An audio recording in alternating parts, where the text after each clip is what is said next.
Oke, Shalom. Perkenalkan, nama saya Meirawati Gajah, mahasiswi IAKN Tarutung, jurusan Pendidikan Agama Kristen, semester 4, grup D. Oke, baik, di video kami kali ini, kami akan menjelaskan tentang sejarah masuknya Gereja Katolik Santa Maria yang ada di Tarutung. Oke, langsung saja. Pada tanggal 27 Mei 1922, sejumlah penduduk kota Tarutung menulis kepada Monsignor Brands, pemimpin Gereja Katolik Sumatera yang berkependudukan di Kota Padang.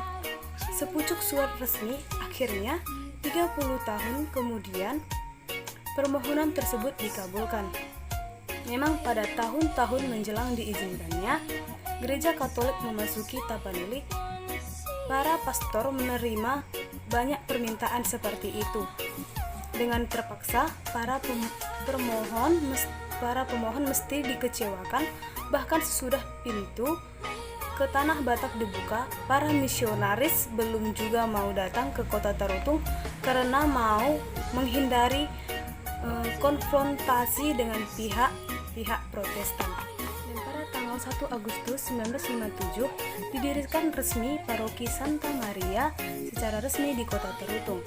Uskup Van de Haak dari Medan mengangkat Peter Lambertus Woestenberg, seorang kapusin berusia 36 tahun yang telah bekerja di tebing tinggi dan Balige, menjadi pastor pertama yang ada di Gereja Santa Maria tersebut.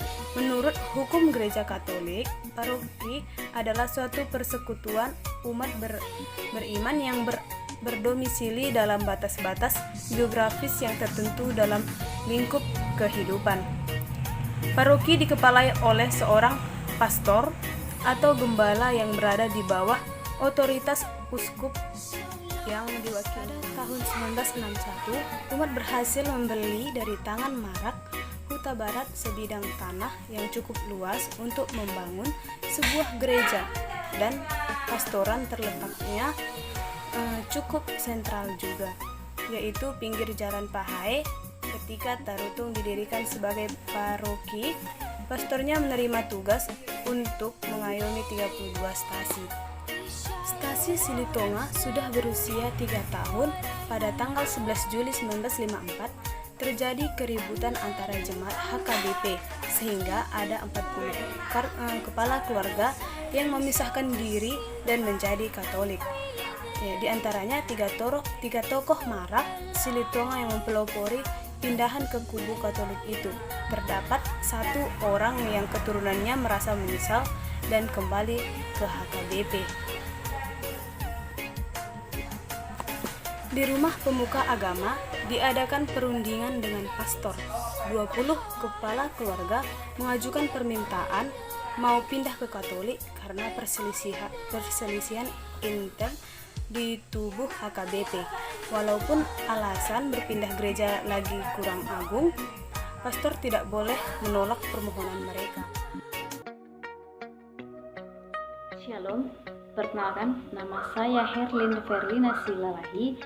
Saya akan melanjutkan pemaparan atau materi yang diberikan oleh teman saya Meirawati Gajah.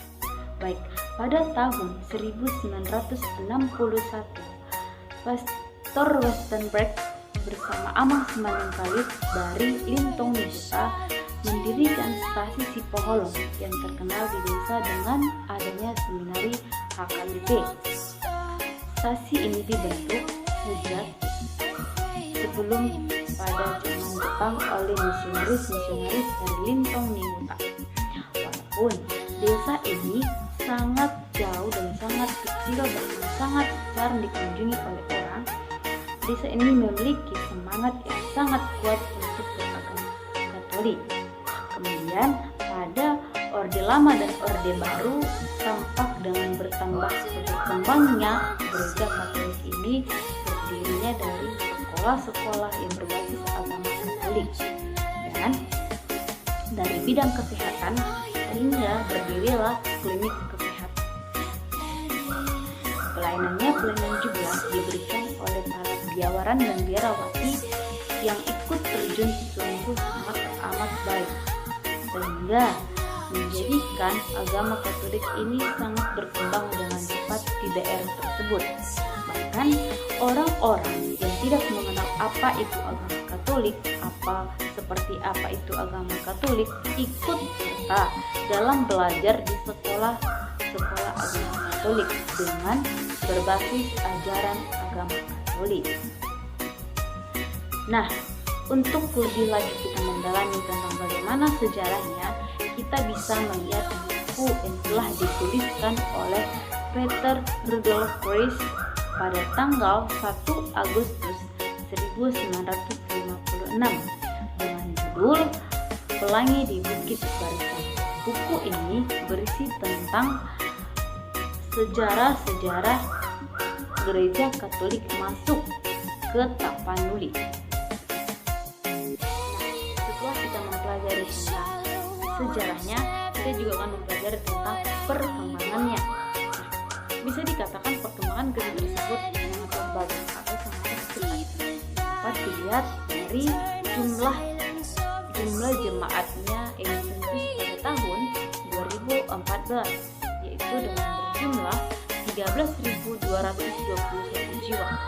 Dan karena dikatakan perkembangan gereja ini sangat cepat dibandingkan dengan yang lain, gereja ini dijadikan stasi. Adapun stasinya adalah Radian Koting, Aik Raja, Bangun Dolok, Lumban Juru Balik, Lumban Garaga, Sibalanga, Sidagal, dan lain-lainnya, masih banyak lagi. Dan gereja ini beralamat di Jalan DI Panjaitan nomor 39 Palu.